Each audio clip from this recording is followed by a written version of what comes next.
This is a fill-in talk. The original was not recorded because in setting up the recording electronics, one button was not pushed in the sequence of events that gets the recording started, so this is filled in much later. The first thing in this talk is to clear up some old business. After quite a bit of work, I did cast a horoscope for Juliet Capulet on August 1st, 1543, for the middle of the evening at 9:30 p.m. In the talk before this, we used the text of Romeo and Juliet, which pinpointed that date and time for the birth of Juliet. The horoscope I cast was for England, but for the big things it wouldn't have made much difference if it were for Verona rather than England. When I looked at the chart, it is not the chart of a star-crossed lover. It's not the horoscope of a great lover. It didn't have any of the classic falling in love aspects or hyper-romance or anything like that. It was also not the horoscope of a suicide. From all of this, it is reasonably safe to say that Shakespeare was not creating the character of Juliet from that horoscope, and was only using that date to engage the audience, sort of as a reference that they could speak to with their own consciousness. He may have had some other reason for putting it in the drama as he did, but if he did, I have no idea what it was. At this point, the class all read together the prologue to Act 2, and Act 2, Scene 1, and Act 2, Scene 2. What's going to happen is I am going to read all of the parts, not in different voices, but I'm going to read all of the parts as though I were the different members of the class that were reading. I am not a good reader, and that will be evident, but we will do what we can do, and we at least get the flavor of what Shakespeare is like. We are reading from the Signet Classic edition that we've been using all along. All of us use the same books, and we're at Act 2. It's on page 33 of the Signet Classic, and we're at the prologue, which is sung or recited by a chorus. Now old desire doth in his deathbed lie, and young affection gapes to be his heir. That fair for which love groaned for and would die with tender Juliet is now not fair. Now Romeo is beloved and loves again, alike bewitched by the charm of looks. But to his foe supposed he must complain, and she still loves sweet bait from fearful hooks. Being held a foe, he may not have access to breathe such vows of loves as lovers use to swear, and she as much in love, her means much less to meet her new beloved anywhere. But passion lends them power, time means to meet tempering extremities with extreme sweet. The important line in the chorus is alike bewitched by the charm of looks. We'll refer to that later. Scene 1 occurs near the Capulet's orchard. It's on the street, and Romeo enters alone. It's night. Romeo says, Can I go forward when my heart is here? Turn back, dull earth, and find thy center out.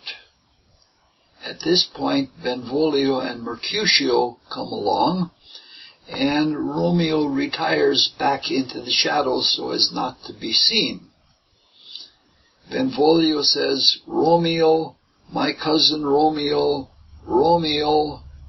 Mercutio says, "He is wise, and on my life has stolen him home to bed." Benvolio says, "He ran this way and leapt this orchard wall. Call, good Mercutio." Mercutio says, "Nay, I'll conjure too.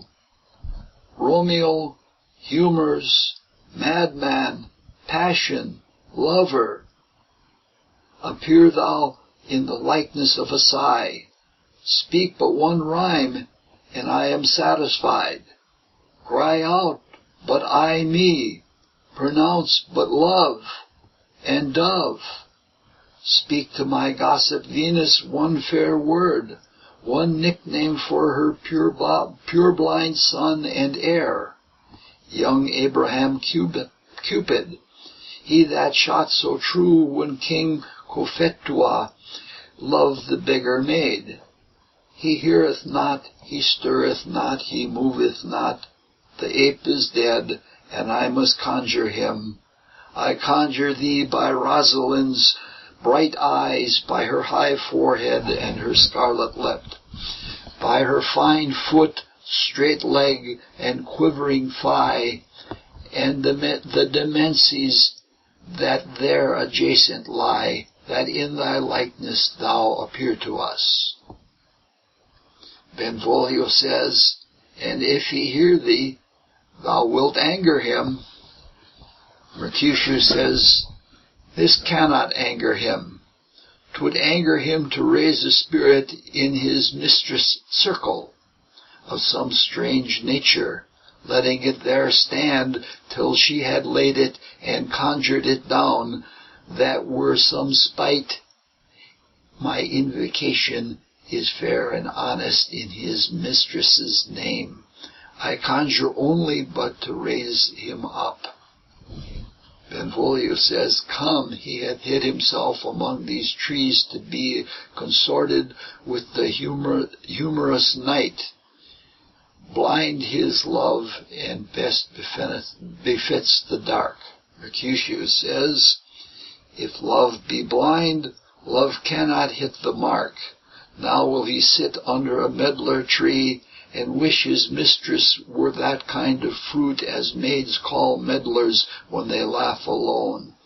O Romeo, that she were, oh that she were, and open, etc.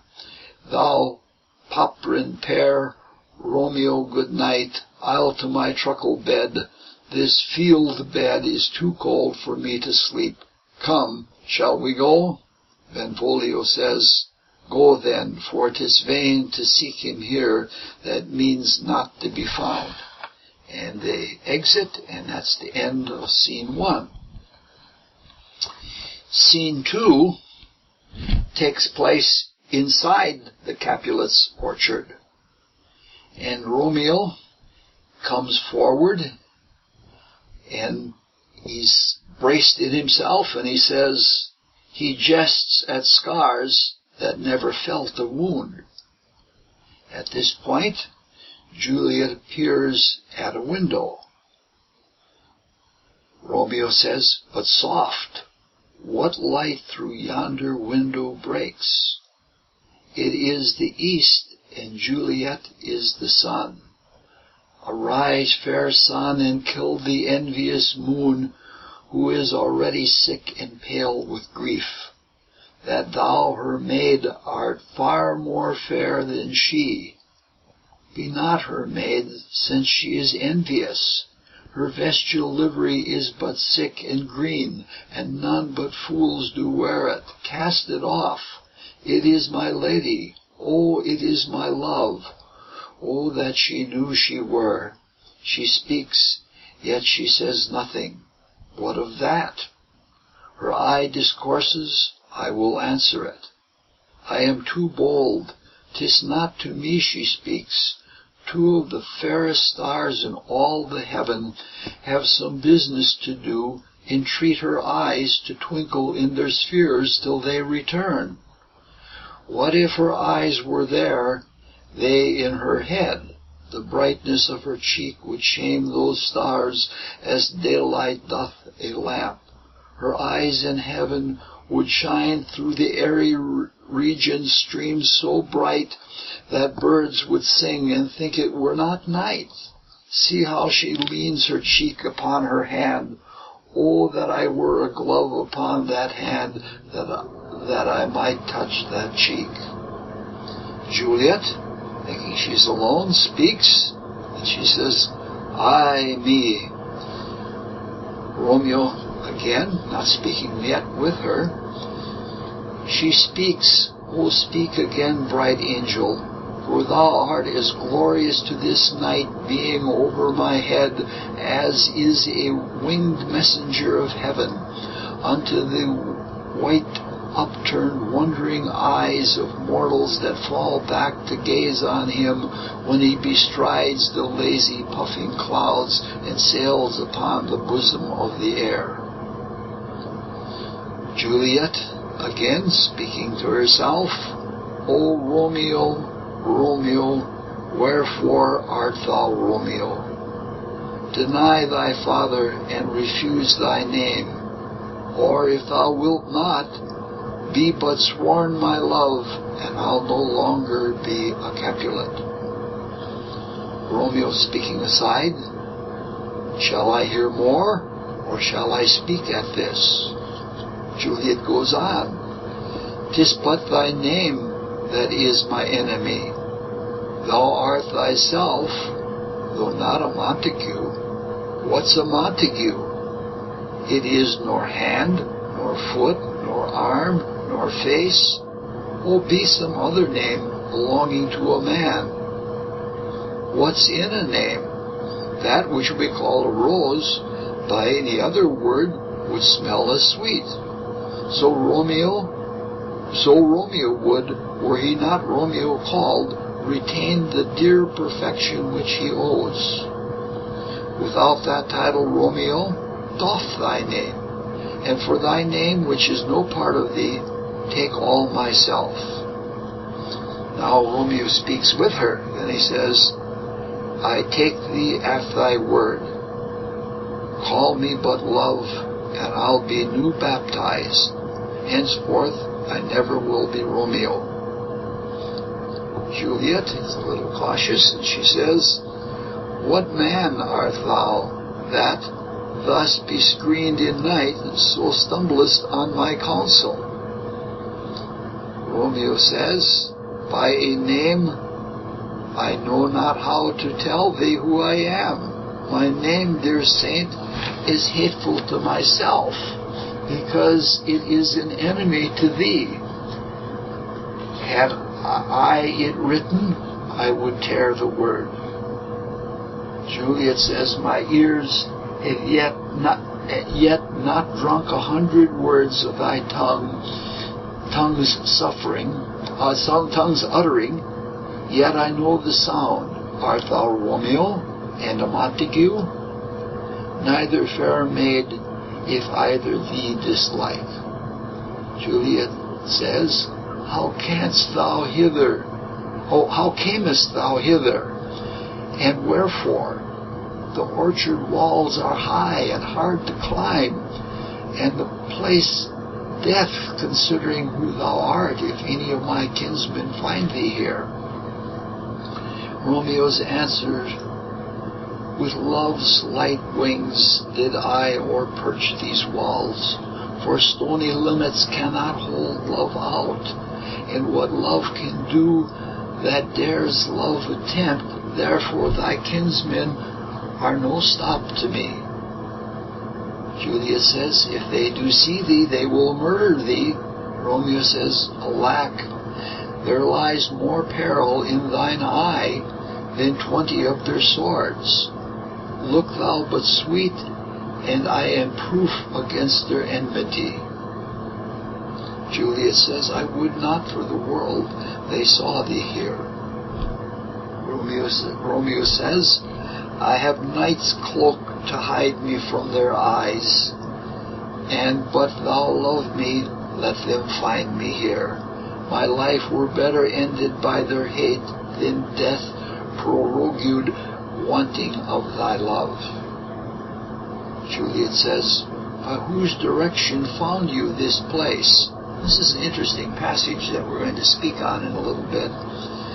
Romeo answers, by love, that first did prompt me to inquire. He lent me counsel, I lent him eyes.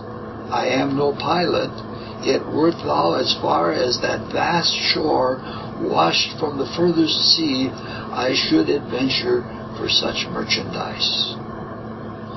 Juliet says, thou knowest the mask of night is on my face, else would a maiden blush bepaint my cheek, for that which thou hast heard me speak tonight. Fain would I dwell on form, fain deny what I have spoke, but farewell compliment. Dost thou love me? I know thou wilt say aye, and I will take thy word. And yet, if thou swearest, thou mayest prove false. At lovers' perjuries, they say Jove laughs. O gentle Romeo, if thou dost love, pronounce it faithfully. Or if thou think I am too quickly won, I'll frown and be perverse and say thee nay. So thou wilt woo, but else not for the world. In truth, fair Montague, I am too fond. And therefore thou mayest think my behavior light. But trust me, gentlemen, I'll prove more true than those that have more cunning to be strange. I shall have been more strange, I confess, but that thou heardst ere I was ware my true love passion. Therefore pardon me, and not impute this yielding to light love, which the dark night has so discovered. Romeo says, by yonder blessed moon I vow, that tips with silver all these fruit tree tops. And at this point she interrupts him and she says, oh, swear not by the inconstant moon, that monthly changes her circle orb, lest that thy love prove likewise variable. Romeo says, what shall I swear by? Juliet says something really important. She said, do not swear at all. Or if thou wilt swear, swear by thy gracious self, which is the God of my idolatry, and I'll believe thee. Romeo starts again. If my heart's dear love, and she interrupts again. Well, do not swear. Although I joy in thee, I have no joy of this contract tonight. It is too rash, too unadvised, too sudden, too like the lightning which does cease to be ere one can say it lightens. Sweet, good night. This bud of love by summer's ripening breath may prove a beauteous flower when next we meet. Good night, good night. A sweet repose and rest come to thy heart as that within my breast. Romeo says, oh, wilt thou leave me so unsatisfied? Juliet says, what satisfaction canst thou have tonight? Romeo says, the exchange of thy love's faithful vow for mine. Juliet says, I gave thee mine before thou didst request it, and yet I would it were to give again. Wouldst thou withdraw it, Romeo says, and for what purpose love? Juliet says, to be frank, and give it thee again. And yet I wish but for the thing I have. My bounty is as boundless as the sea, my love as deep. The more I give to thee, the more I have, for both are infinite. Beautiful, beautiful lines. I hear some noise within, dear love, adieu. At that point in the background, a nurse is calling her, and she says, Anon, good nurse, sweet Montague, she says to him, be true, stay but a little, I will come again. Romeo says, O blessed, blessed night, I am a feared being in night, all this is but a dream, too flattering sweet to be substantial. Juliet appears again and says some very important words. 3 words, dear Romeo, and good night indeed. If that thy bent of love be honorable, thy purpose marriage, send me word tomorrow by one that I'll procure to come to thee, where and what time thou wilt perform the rite, and all my fortunes at thy foot I'll lay, and follow thee, my Lord, throughout the world. You hear the nurse in the background saying, Madam. Juliet says, I come anon. And she says to Romeo, but if thou meanest not well, I do beseech thee. And then the nurse in the background can be heard saying, Madam. And Juliet says, by and by I come. And to Romeo she says, to cease thy strife and leave me to my grief. Tomorrow I will send. Romeo says, so thrive my soul. Juliet says, 1,000 times good night, and she exits. Romeo says, 1,000 times the worse to want thy light. Love goes toward love as schoolboys from their books, but love from love toward school with heavy looks. Juliet appears again. She says, hist, Romeo, hist. Oh, for a falconer's voice to lure this tassel gentle back again.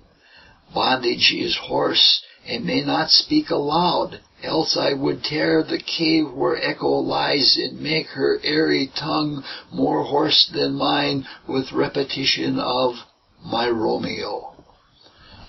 Romeo says something beautiful at this point, something we'll talk about a little later. It is my soul that calls upon my name.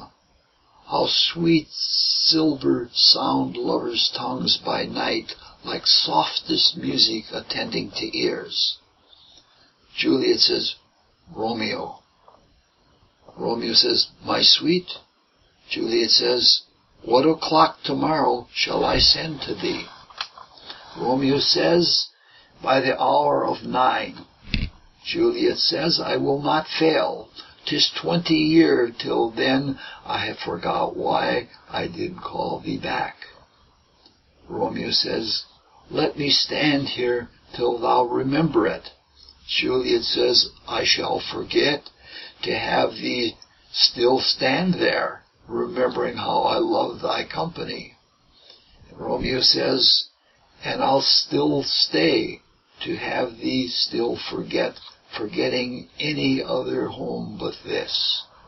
Juliet says, 'tis almost morning, I would have thee gone, and yet no further than a wanton's bird that lets it hop a little from his hand, like a poor prisoner in his twisted gyves, and with silken thread plucks it back again, so loving jealous of his liberty.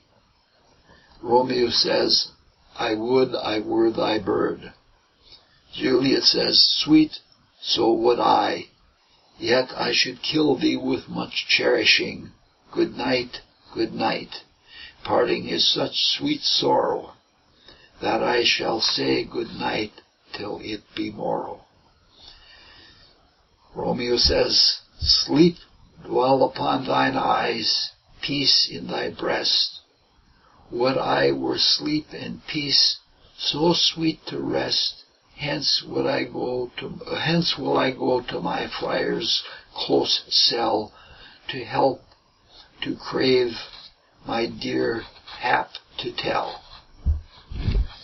see that they are true lovers, they say goodbye quite a few times because they don't really want to say goodbye.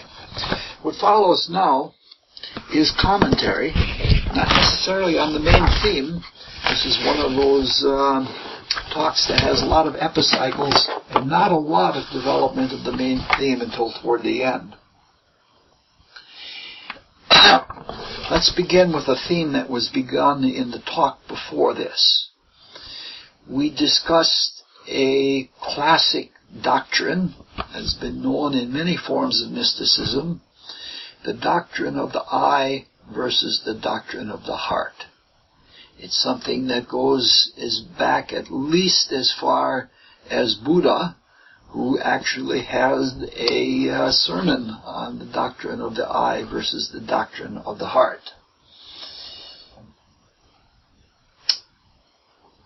These two don't have to be in conflict with each other, but they often are. And that is because in our fallen state, there is a conflict for the attention and control of our dense physical body. It's an internal conflict for an external form. The heart is a secondary seat of the life spirit, a secondary seat in the physical body. The life spirit wants to love and give and will do so, especially if the heart is pure. The heart is full and it runs over. The eye is said to be the window of the soul, using the generic use of the word soul as an individual focus of the spirit. If you look in one's eye, you can look into the spiritual nature of its owner. In spiritual possession, the eye is vacuous. It's like vacant and has that nobody home look to it.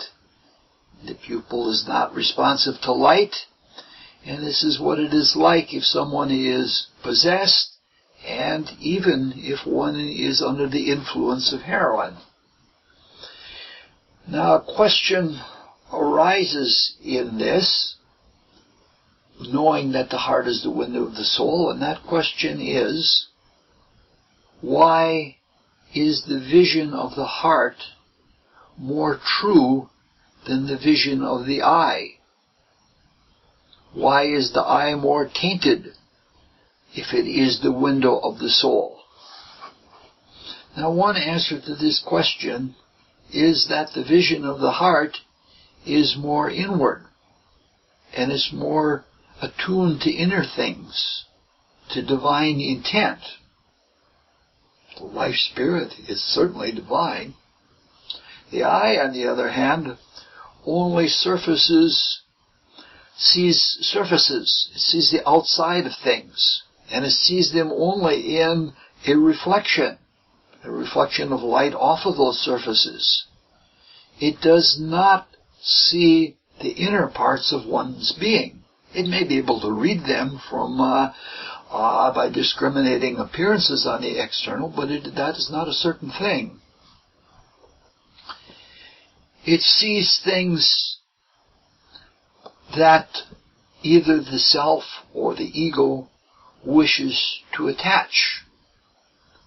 The self identifies its being in things, even the higher self. And when it connects with things outwardly, there is in that connection a unity, where the inner of itself is discovered in the outer, and there is a completion in that.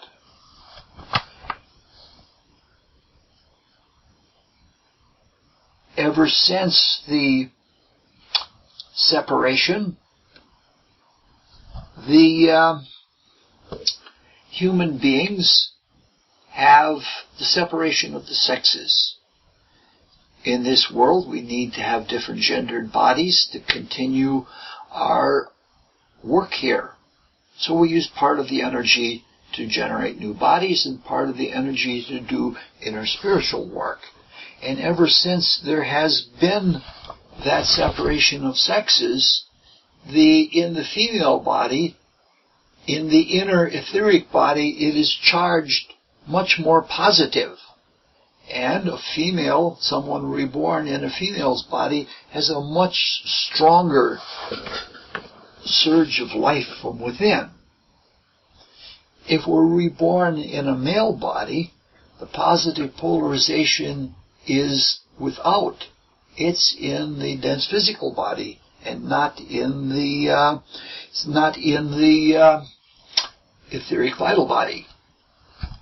And for this reason, the body, physical etheric complex of a male is more suited to outward things, to assertion, even to aggression. So even if we could, by some miraculous miracle of surgery, produce a uterus and put a fertilized egg in that uterus in a male body, and the male body would do a very poor job of gestating a child. Partially because it didn't have the inward powerful strength to do that, and partly because its attention would be outward. It would not be so focused inward in imagination. So, if we look in the prologue, around line 5 or 6 of the prologue, the doctrine of the eye is mentioned there. It's mentioned in a different way. Let's see if I can find it here. It says, alike bewitched by the charm of looks, talking about Romeo, that he is bewitched by the external. So knows the difference between the doctrine of the eye as being something external from something that is inward.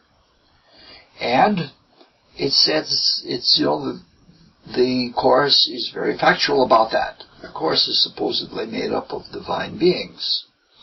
Now let's look at that question another way. The question is, why is the vision of the heart more true than the vision of the eye if the eye is the window of the soul? And of this I can speak of experience. It is humiliating experience, but I can speak of it. And I can know that this is the case. For most of my adult life, I've been a seeker, and I have known very clearly from intuition and from physical experience that the sex force, the kundalini, the libido, or whatever you want to call it, is something that's very sacred. And for most of my life, I have tried to live in accordance with the knowledge that it is sacred. And I have tried to live celibately, and I have tried to live with a good attitude of chastity. Sometimes I have been successful, other times I have not been successful. But there has always been a struggle. And it's the kind of struggle that is a good struggle. There have been times in the heat of that struggle, as an example, when I have strived to not be lustful. Suppose there is a beautiful woman that's very attractive, sexually attractive, and she's provocatively attired. And there have been times that I have striven mightily to not ogle such a woman. But then, as though my eyes were mesmerically controlled, my eyes would focus on the woman. This happened a few times, and after a few times, I began to figure it out. And the fact of the matter is that the eye is the window of the soul. But the muscles which move the eye are, like all muscles, they're controlled by the desire body. And if the desire body, for its own excitement, wants you to look at a woman with lust, it has some control over which direction the eyes are pointed. Now, some of our desires are so blatant that they're obvious to us in our waking consciousness. Other desires operate effectively under the cloak of subconsciousness. I have been astounded by the subtle and the elaborate machinations in the desire body of the lower nature when it's seeking some kind of gratification. I found that sometimes walking down the street, without at all intending that my gait will change so that my shoes strike the pavement to make a little bit more noise and thus attract the attention of a beautiful woman nearby. This is a very sensitive fight that we're working with there. So taming the desire body is a very difficult task. And it requires subtlety. It requires self-control. And in the process of developing this subtlety, we are actually preparing ourselves to be more spiritually aware. And in what Max Heindel calls moral muscle, in this struggle, we develop the strength so that we eventually can prevail against any odds. Now, this theme of the inner and the outer, and the heart and eye, in their relationship to cause and consequence, which is one of the themes of this whole series of talks, that will be picked up again later. But for now, let's go on to some other epicycles with regard to what we have just read. Now, in some of the past talks, we have talked about settings. For example, when we studied Winter's Tale, we saw in one scene the setting of one of the lunes of the heavens, in which the constellation of the bear, the babe, the casket, and a sinking ship are all found in the same sector of the heavens. In Hamlet, we saw that in the characterizations, we saw the struggle of Isis, Osiris, Seth, and Horus. And we saw that their struggle was also in one of the lunes of heaven. Now, in the love scene, which you have just looked at, the setting is brilliant in another way. Doesn't have any great cosmic qualities to it, like looking at constellations, but if you look at it, first of all, it's dark, except for one window. And that gives the excellent effect of a spotlight, of a sense of focus. The audience, like Romeo, can see only one thing, Juliet. She's the center of attention, and even Romeo's in the dark. Moreover, Juliet is elevated in her balcony. Romeo must look up to see her. This makes her something of an ideal, something that we look up to, which is consistent with Romeo's nature. His nature is such that even before, when he had a crush on Rosalind, he was uplifted by it. The upliftment by looking upward is complemented by Romeo's language. If we look at his first two speeches, they're filled with images of the heavens and of the air and of light and of things that are of a gossamer nature. So you can see that the setting and the dialogue that he uses are very complementary to each other. It's not a base or an earthly love that he has. It's something that's uplifting. It's something that is stellar. Now we're going to eventually look at Juliet's speeches, but before we do that, we have to clear up a very common misconception. In the famous speech of O Romeo, Romeo, wherefore art thou Romeo? The wherefore does not mean where are you? It means why.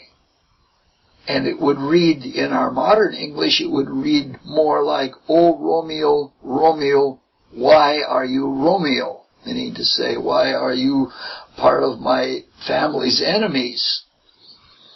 And so this has to be cleared up, and once you understand that, then the whole first speech of Juliet makes much more sense. In that, Juliet begins talking about names. And when we were children, probably when you were also, we used to say things like, sticks and stones can break my bones, but names will never hurt me. And we did that even when they did hurt us by calling us names. What we were trying to do is we were trying to depotentize the power of names. And names are specialized words. And we've discussed the power of words several times before. Now let's do that again, looking at the power of words, especially relative to names. Let's look at the power and the weakness of names. Language in our blinded materialistic consciousness has become weakened. It's weakened from the creative power that it used to be. Language has become artificial, and it has become symbolic instead of direct and assertive of creative energy. Now previously we have spoken about how in Lemurian times our humanity, in what is symbolized in the Bible as Adam and Eve, named the animals, and in so naming them gave them form. This was because we were still not divided and fallen as deeply as we are now, and we had very much a unified creative force, and our words were words of power so that we could shape forms. And we were apprentice creators. And as apprentice creators, we didn't do projects that didn't relate to the ongoing evolutionary creation. We were part of the evolutionary creation, aiding the creation of different animal forms. Now, as our descent into matter plunged us deeper and deeper into a debilitating materialism, our language concomitantly lost more and more of the ability to be creatively potent. When we became involved with more and more sexuality and other forms of sensualism, our language became more indirect, and it became removed from its spiritual root. Now, today, names are diluted in potency just like other words are. And they carry only a fraction of significance that they used to have. The way it is now, we attach names to people almost like we were pasting things onto them, instead of finding the name of someone from their innate character and how that emanates from them. Now, to some extent, our names still do emanate an inner character, and if they don't, we can be certain that we will either change them or we will pick up a nickname or something like that. But our names are not like the new names that are given to us in the book of Revelation, where we are given names, and that these names are not only a description of our character, but they are a description of the intent for us as divine beings. They talk about the very stuff of which our spiritual character is composed. Now, if a Pythagorean had asked the question, what's in a name? For that Pythagorean, the question would have been placed for a different reason than for the reason that Juliet asked the question. Almost opposite. Juliet says, what's the difference in the name? It's meaningless anyway. Because she's in love with the man, she's not in love with the name. But if a Pythagorean asked that question, he wanted to know your name because he would then know something of your character. And if you had someone's name and you knew what it meant in real, then you had a power over them. This is a theme that we find in all mythologies and folklore, and that is the power of knowing the name of something. One that is most familiar with most of us is the story of Rumpelstiltskin, where that he is disempowered once the good princess, or once the good young woman learns his name, he explodes because he has no more power left anymore.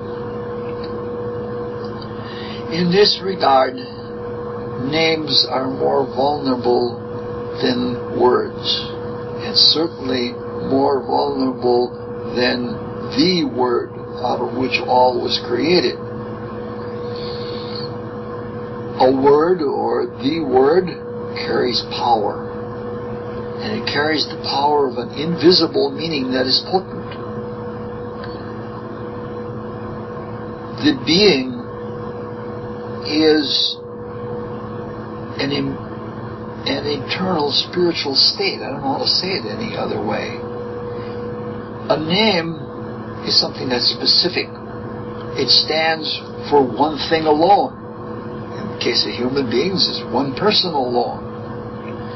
Now, in the process of nominalization, or of naming something, one passes from being, or from beingness, to a being. And that being is then an objectification. It stands alone. It is no longer embedded or integral to the eternal spirit. It's something that's separate, and in that separation, it's vulnerable. It's something that can be pinned down. It's something that can be encompassed. And this is the reason why a name is much more vulnerable. Now, Juliet's questioning concerns the artificial and the arbitrary nature of names as we have them now. In speaking of the essence of a rose as she is speaking, she's talking much more than the aroma, or the essential oil, or the attar of roses, as it is called. She's speaking of the essential being, and that essential being is what is expressed in the odor. In fact, this is where our word essence is tied to both perfumes that come from plant flowers and to the quality of spiritual nature. We say that the essence of a human being is in the spirit. And so there is a parallel between the two meanings, higher and lower. What's happening is that love is freeing Juliet from family bonds, and she's beginning to look for inner qualities in the beloved. When we love something, we care about it, and when we care about it, we look into it more deeply. And when we do that, a lot of our illusions and a lot of our preconceptions fall away. In doing this, she's almost perfectly exhibiting the feminine, the inner feminine versus the outer masculine that we talked about earlier. She is in love with the inner nature of Romeo. When they first looked at each other at the grand ball, they looked in each other's eyes. They didn't look at each other's bodies. They looked into each other's eyes, and they could see that essence. So they're talking. She's talking about what she sees that is not in the name. She ends this by asking to take off his name, which is the thing that is keeping me separate. And she's talking about things like when we identify with family or all of the things of the world. We do that. And when she asks him to take that off, she's talking about, don't let that stand between us. Let me take off my form and let you take off your form, and we can be united. And when we are united, we will be a creative whole. This is what is meant, or was traditionally meant, though it has now become just a custom to which many people are rebelling from. When a woman gives up her family name in marriage, in the case of Juliet, she's giving up much more than a family name. She's giving up the whole attachment to something outward and personal. Now, if you're lucky enough to have the Signet Classic volume, if you look on page 38, lines 66 through 69, the thesis of names and separation and weakness are carried still further. Let's see if we can find that. Romeo says, with love's light wings did I o'er perch these walls, for stony limits cannot hold love out, and what love can do, that dares love attempt. Therefore thy kinsmen are no stop to me. So Romeo is born by the wings of love. And when we use those terms, in this case, it's literal. We've all heard of those cases of scrawny, puny little people going insane, and it takes at least 5 people to constrain them and put them, or restrain them and put them into a straitjacket. We have the example of an ant that can lift 15 times its own weight, or the example of a bird flying many, many miles in migration, and it has very little musculature. And we've heard those cases of tiny women, mothers, lifting up a car to free a child that's pinned under one of the wheels, lifting up a corner of the car. There's something in common to all of these cases, and something in common that Romeo shares when he's able to leap the high walls in order to get to Juliet.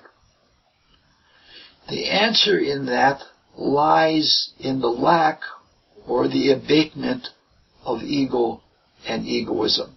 In this case, we're talking about the personal ego, the lower self.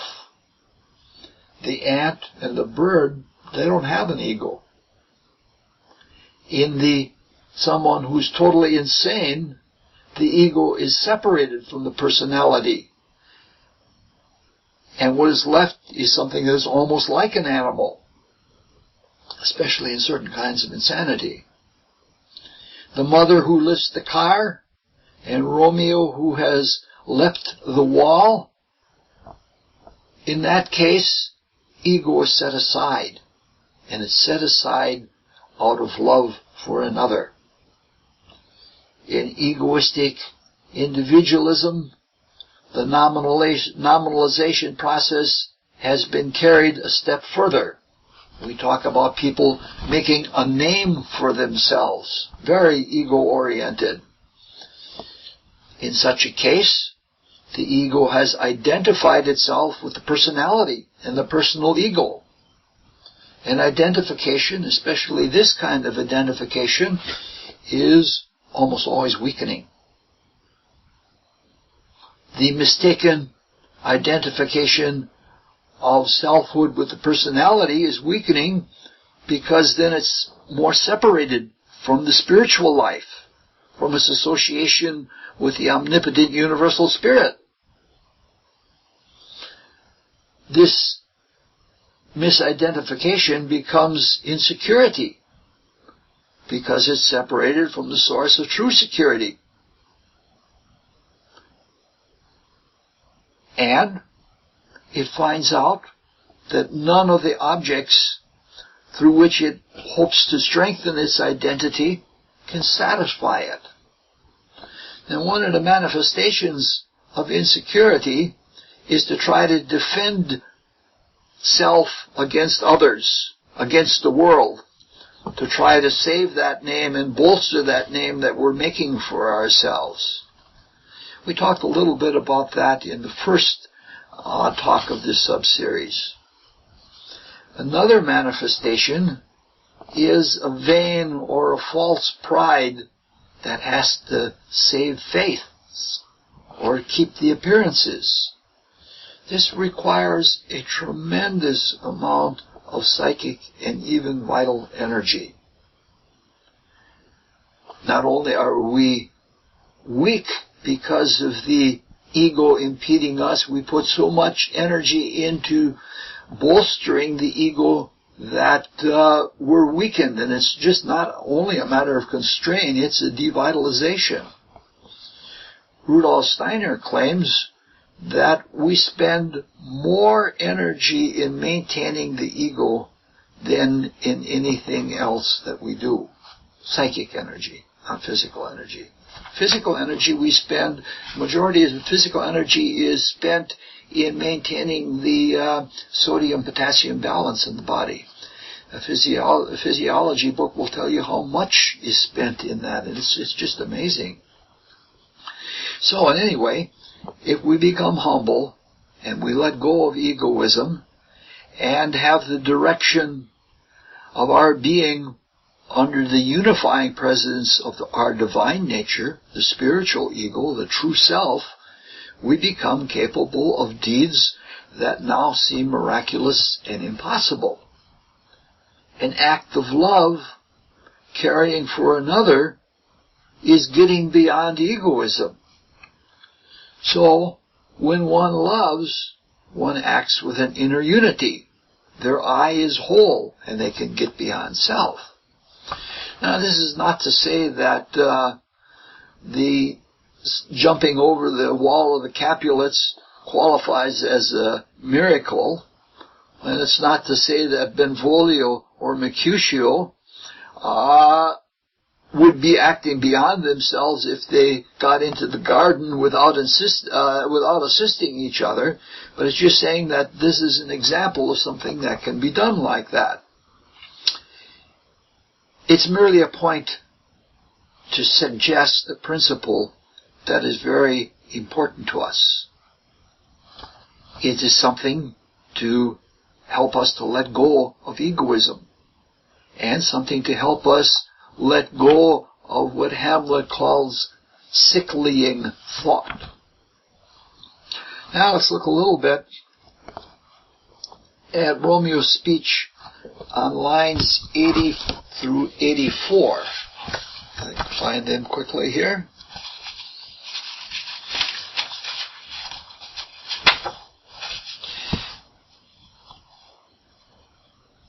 Romeo says, by love that first did prompt me to inquire, he led me counsel, and I lent him eyes. I am no pilot, yet wert thou as far as that vast shore washed with the furthest sea, I should adventure for such merchandise. Juliet has asked him, how did he find the place? And this was his answer. Now, skeptics would probably say this is a lot of baloney. That really what this is he probably asked for directions, and this is fanciful covering for himself and just poetic speech. Now, that's worth questioning, because he probably certainly should have known, probably being told from childhood on, don't go to that place, that's the house of our enemies. But that peculiarity notwithstanding, what Romeo is saying is true. It is psychic fact. I know of cases. I had one friend who was a lover who had a form of clairvoyance. And she had the ability of finding someone that she loved no matter where he was.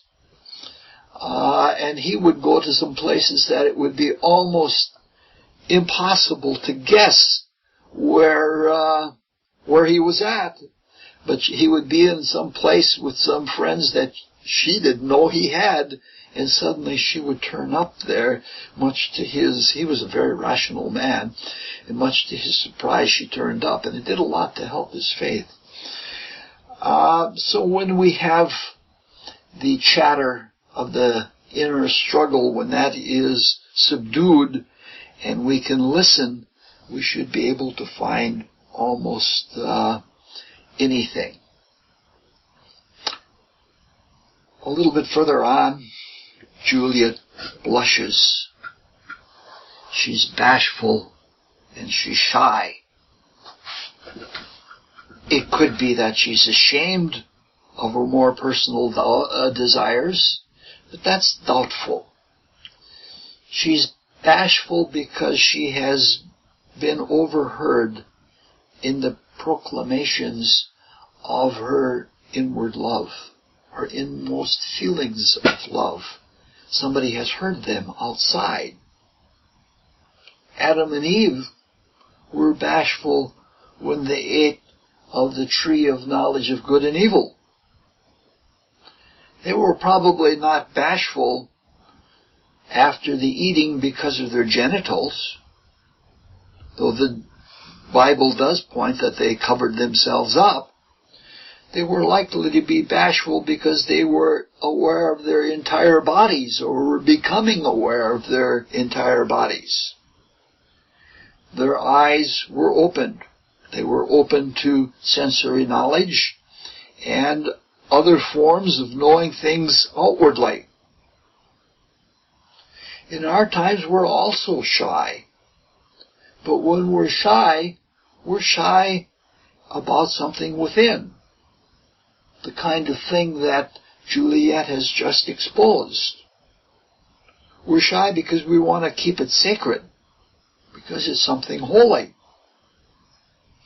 Now, due to the limits of the material world, any externalization is inadequate compared to the reality, the inner reality. If an artist desires to make a painting, he conceives it in his inner imagination, and when it is externalized, it's never as good as what he saw internally. That's the inadequacy of the external world and the limitation of the external world and the limitations of it. The physical body is beautiful, it's wondrous, but it's inadequate. Even with all of the expressions and all the wonderful things we can do with it, it's inadequate before the vision of the inner reality, the spirit that lives within. Juliet knows how she feels her love within, and she is modest about it. It's an inner kind of pain because she holds it so sacredly. She knows that even if she were to express it perfectly, and she did a pretty good job, it would still pale by comparison to the inner reality. So she is shy and ashamed. Her blurting out of her feelings in complete candor and honestly, without knowing that Romeo was there, is as good an expression as you can expect. However, one always feels profane in expressing something holy. You always feel like you have failed. In some cases you feel like you haven't done a good thing at all. And this is not a bad thing. It's a good thing. In fact, those people who are brazen and who have no sense of shyness or bashfulness in them anywhere are not people that I really want to know. I want to know somebody who treasures, who has something spiritual inwardly. Things must be expressed, and if we don't express them, we will burst, or they'll wither and die like an unfruitful vine. Things have to be expressed, or we never will experience our heart's desire. Things must be expressed, or there will be no creative growth. We'll never see how well our internal imagination really was, whether there were faults in our conception. There'll always be disappointment, as there is in expression. But that's only something to make us work harder, because the spirit is ultimately optimistic. If I keep at this, I'm going to be able to express what is within better and better. The people who don't express never did get better. So we have to override to some extent. We have to be discreet about it. We have to use good judgment. But we have to override the shyness. If we don't, we won't do things that bring us forward. But when we do that, we must remember the sacredness of what we are expressing, or we will become brazen in our extroversion, and we will become hardened in the indulgence of what we have done. So, we're like Juliet. We're on a razor's edge. She doesn't want to hide her love from Romeo, but she doesn't want to be brazen either. It's something that she holds sacred. So it's a delicate balance. And that's what our lives are like. Juliet is experiencing another kind of push-pull dilemma at the same time. She out and out loves Romeo without a doubt. She knows that Romeo knows that, and we know that. She's more than modest because she knows not only just her love. She's not stupid. She's not sheltered.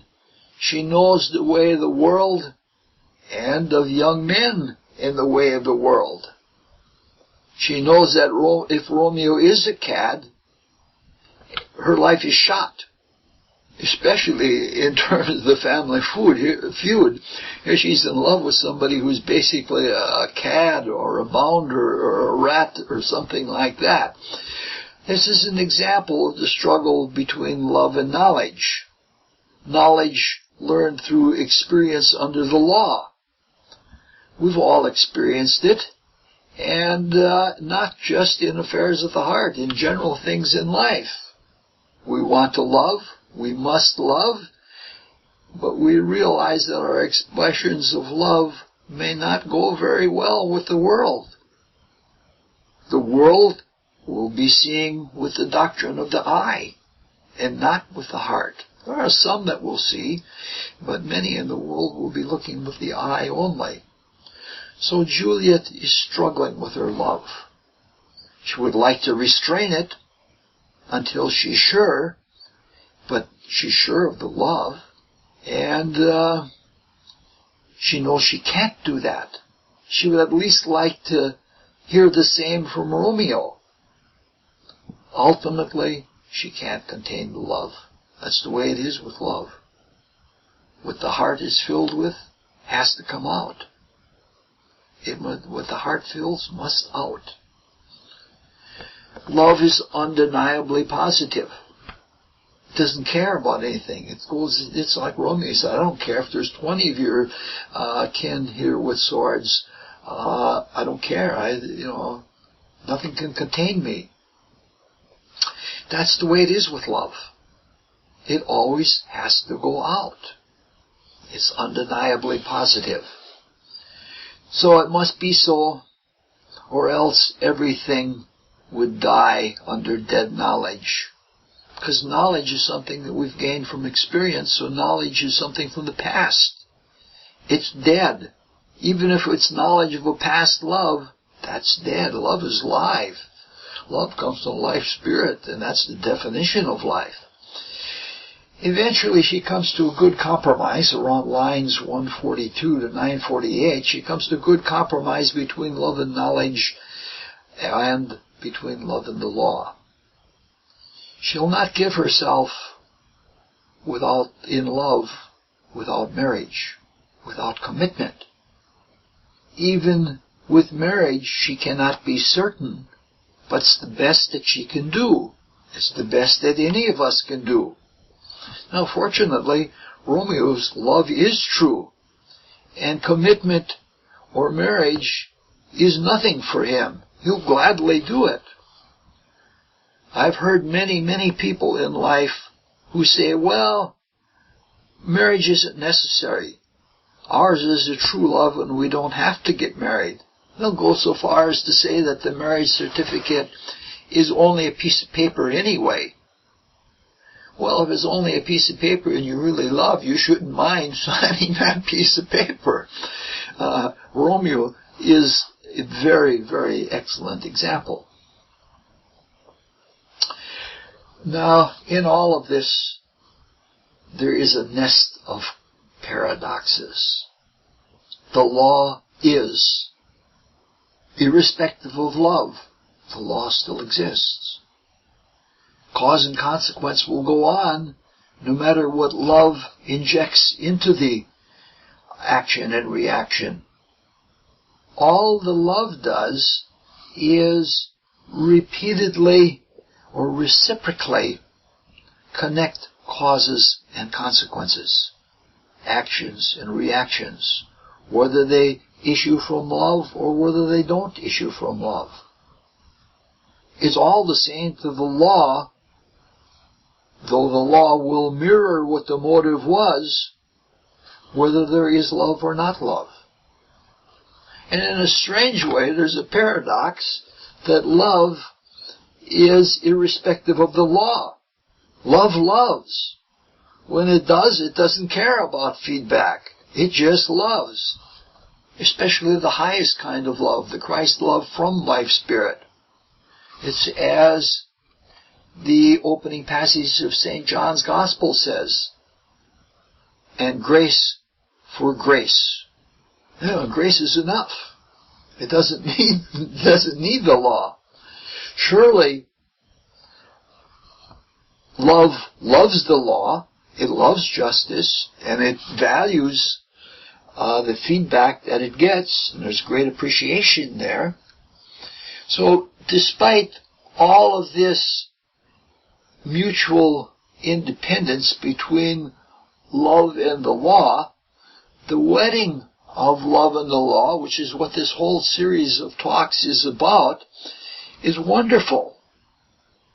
And even when both parties in that union of love and the law can act with indifference to each other, it benefits everything, including the love. So we can see that there's great wisdom in one of the ancient Greek creative stories. In that creative story, the first thing that was darkness. And the first thing that darkness created was love. And the first thing that love created was the law. And all else came out of love and the law. What's even stranger still is that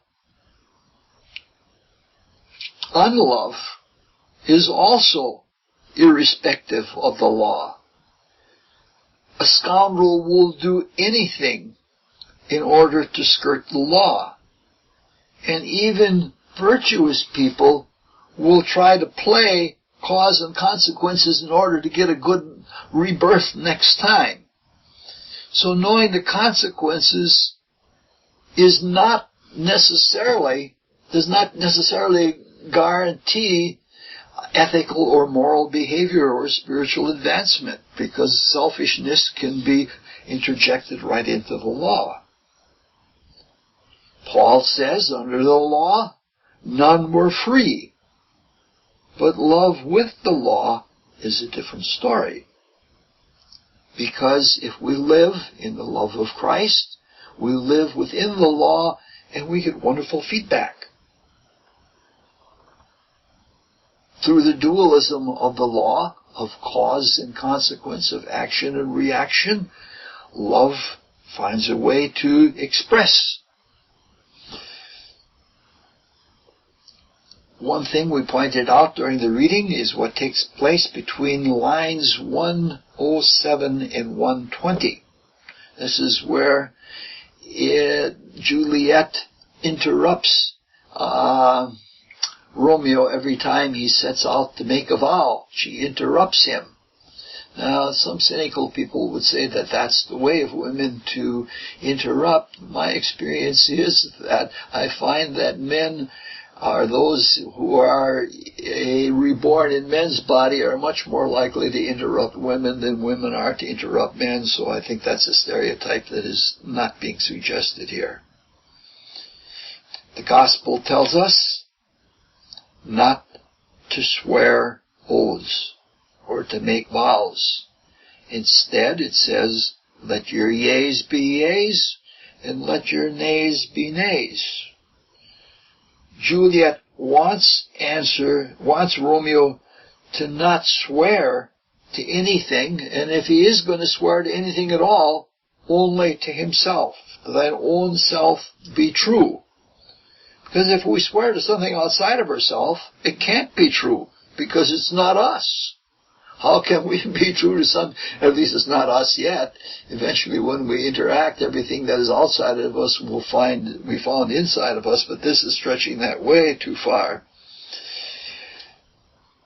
All we have is ourself and our lives. And if we can't be true to ourselves, and if we can't live life true to life, our lives are not worth very much. Swearing by something external is a sign of insecurity. It's another form of identification of something with something outside of us. And that kind of identification, as we just said a few minutes ago, or maybe more than a few minutes ago, it makes for weakness. We, in ourselves, should be alone and sufficient to ourselves, and if we identify with anything, it should be something within ourselves, something greater than ourselves, such as Christ and the life spirit. This is getting to be a little bit long.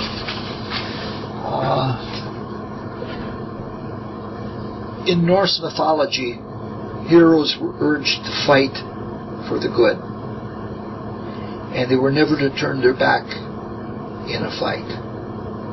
Never to run from the fight when they were working for the good. If they did so, they were slain. And if they were slain while going forward, they were taken to Valhalla to live with Wotan or Odin, depending on which form you're using. We know that Wotan was Mercury or Hermes, the god of truth, the god of honesty, of fact, and so on. the banquet hall of Valhalla, they were treated to a feast of boar's flesh. In most societies, boar's flesh or pork represented cosmic wisdom made manifest. This is a little side trip, but it's fun. The serpent also represented wisdom, but it represented a more subtle wisdom. And the two symbols of serpent and boar are closely related in spiritual reality. The serpent represented the portion of our divine creative power, the spinal fire, through which each of us attain creative merit. It's the sexual power, and it's what's involved in procreation as well as creation. When it rises up the spine, its creative potency is given far greater scope. It builds not only the brain and the larynx and other organs in the body, it works through them. And all of our creations in the world are due to the genius of the creative force working through the brain. Thus, all of the creations that we have made that have transformed us and the world around us were based on that. Now, in a horoscope, creative potency is suggested by Scorpio, which also rules wasting and defecation. In our body, Taurus rules swine, and it rules accumulation, not what is wasted. Because we as human beings participate in concentrated self-conscious creation, most of the creative power is expended. And as a consequence, human fecal matter is less potent as a compost or as a manure than the compost of animals. There is a partial exception to that. Animals that are exceedingly close to humans, such as cats and dogs, gardeners do not use cat or dog feces as fertilizer, not only because of the worms, but because of the lack of potency. It's not good for a garden. Now, even though much of this creative force goes out in wasting and shares with the environment in that way, some of it still builds up, even in animals. And when this buildup occurs in either humans or animals, it results in an excited state. Humans can express this excitement through the brain or through the larynx. Animals can't do that. They have a brain, but they can't self-consciously create. So to relieve the excitement, animals are given tails, which act in a way almost like shock absorbers. It sounds crazy, but the energy goes there. The excitement of animals is always seen in their tails. Balzac says something to the effect of the good Lord put the smile of a dog in its tail. And when a cat is fascinated by something like a mouse hole, it twitches its tail in expectation. However, there are animals that have small tails, such as elephants and pigs and hippopotami and rhinos. And if they don't have a great set of horns and a great mane, what happens is the tail is the way, they don't have a way to express this energy, either in a rack of horns or out through the tail. And so some of them have tusks, which help a little bit, but all of the creative energy is put into building flesh. And so all of the animals with small tails and small horns, they're not horny, The horny animals are the ones with the big scrota. These animals do not have them. They put it into flesh. And this is why in ancient times, from the mystery schools, people saw flesh, especially pig flesh, as condensed cosmic wisdom. Buddha, for instance, was said to have died of eating too much pork. He was a vegetarian, so you have to take this symbolically. So there is something to the old statement that says, no man can know this and live, or no mortal has ever lifted the veil of Isis, saying that this wisdom, you can't, either you have to do something or you can't live with it. Now, in Valhalla, the roast boar was peculiar, so that as soon as a slab of it was cut off, more grew into its place. And this is emblematic of the transcendent spiritual worlds, especially the world of life spirit, which is sometimes called the Buddhic plane or the plane of love wisdom. The love wisdom of the life spirit is rejuvenescent. It is eternally youthful. It is eternally new. And the more we express the life spirit, the more there is available to it. All of our higher bodies, the more we use them, the more they are improved. They don't tire like the dense physical body. And this is especially true when one gets to the pure spiritual realms, the realms of life spirit and divine spirit. The more they are used, the stronger they get. And so the love of Juliet is a human love. It's not an exalted, transcendent love, but it has some of that in it. So, when Juliet says, at lines 131 through 135,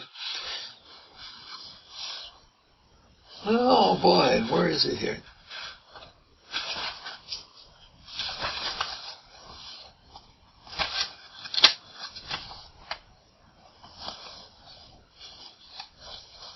Juliet says, but to be frank and give it thee again, and yet I wish for but the thing I have. My bounty is as boundless as the sea, my love as deep, and the more I give to thee, the more I have, for both are infinite.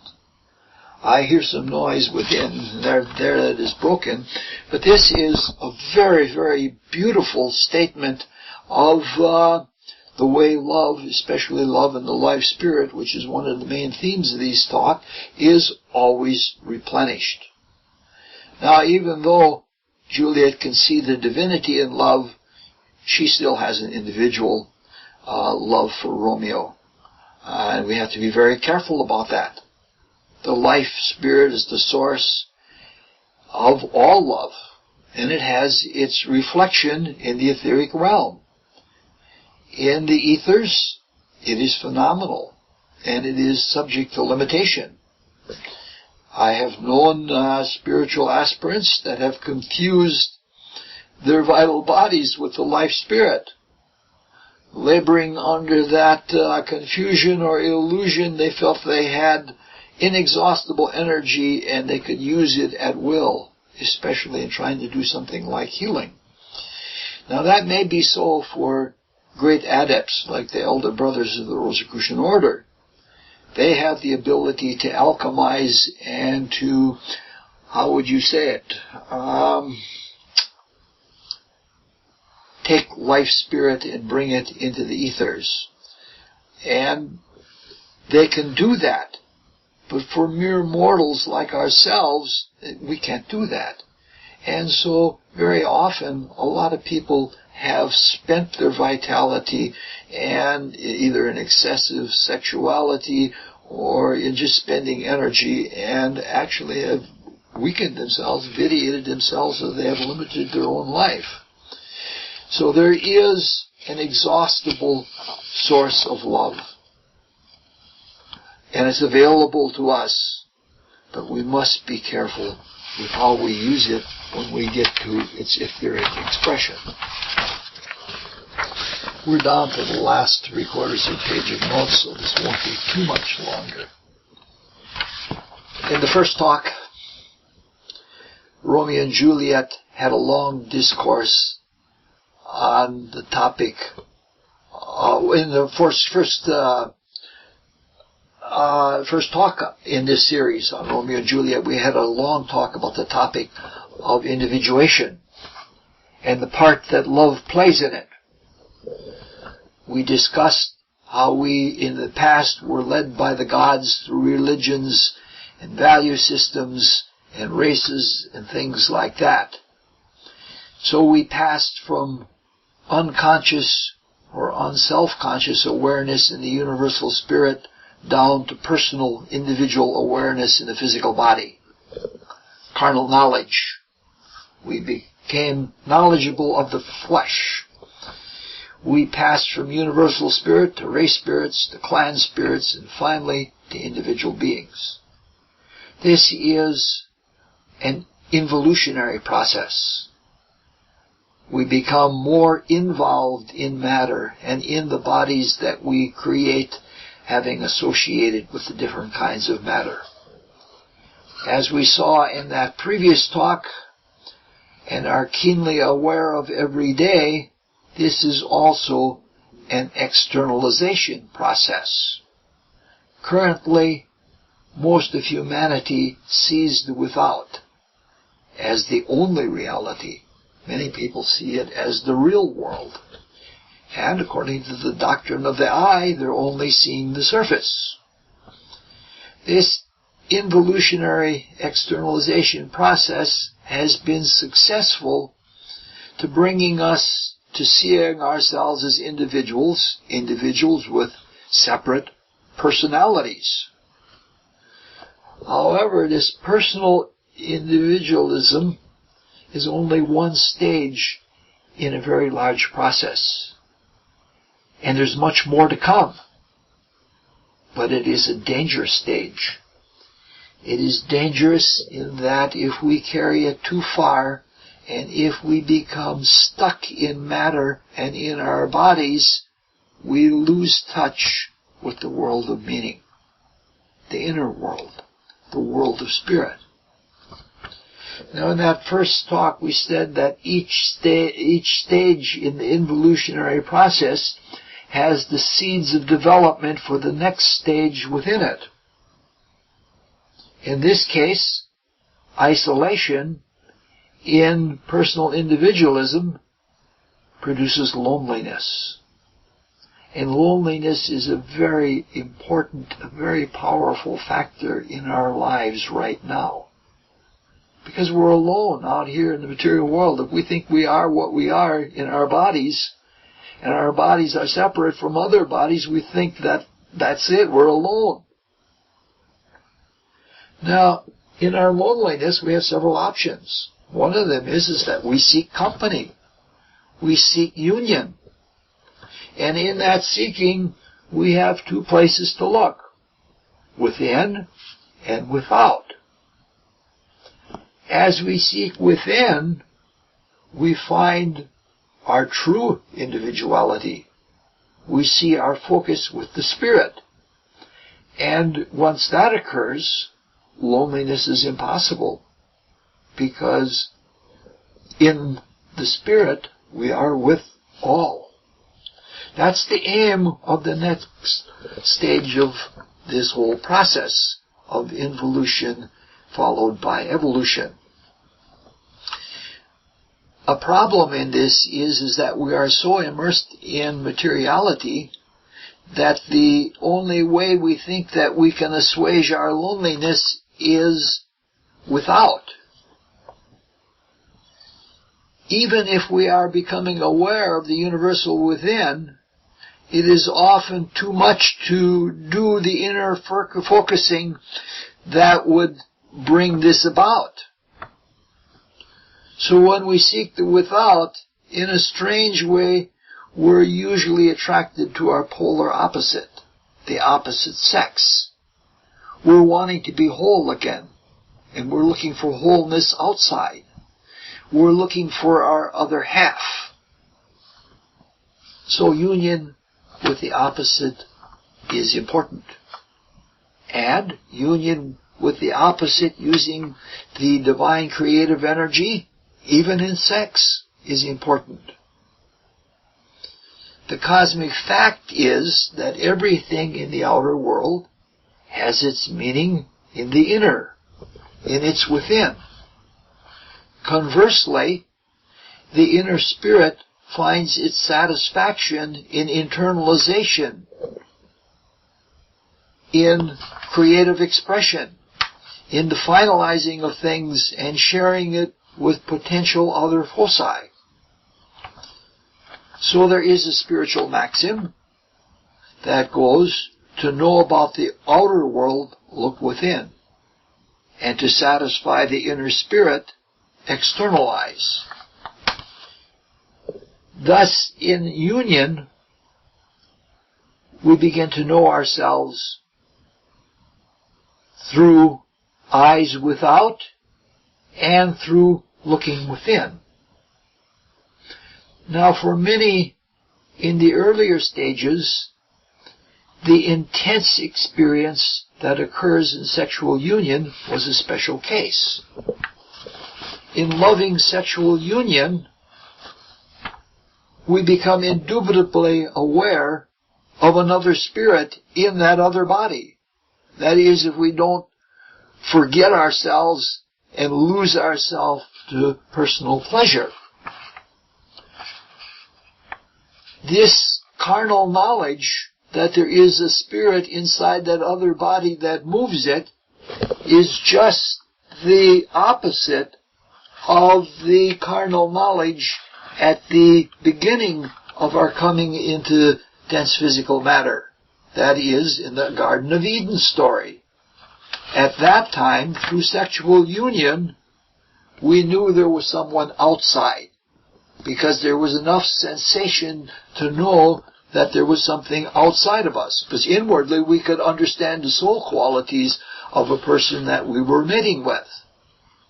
Now, we are focused on the without, and we need to know that there is a within in the other person. And so that happens in sexual union. I have spoken more with women, because women are more inward than men.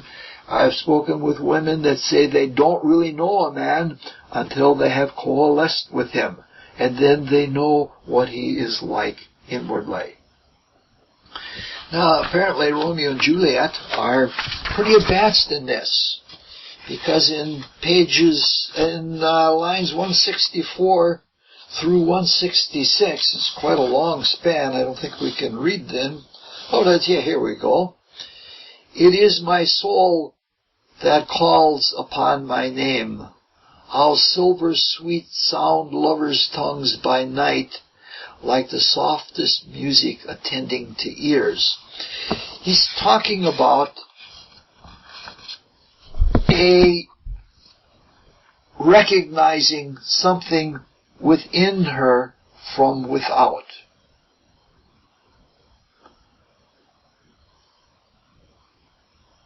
It is then and only then when we love someone and we come together with them, it doesn't even have to be in sexual union, that we understand in spirit they are like we are in ourselves. At one time I was fortunate to be deeply in love with someone, and talking to that person was like talking to myself.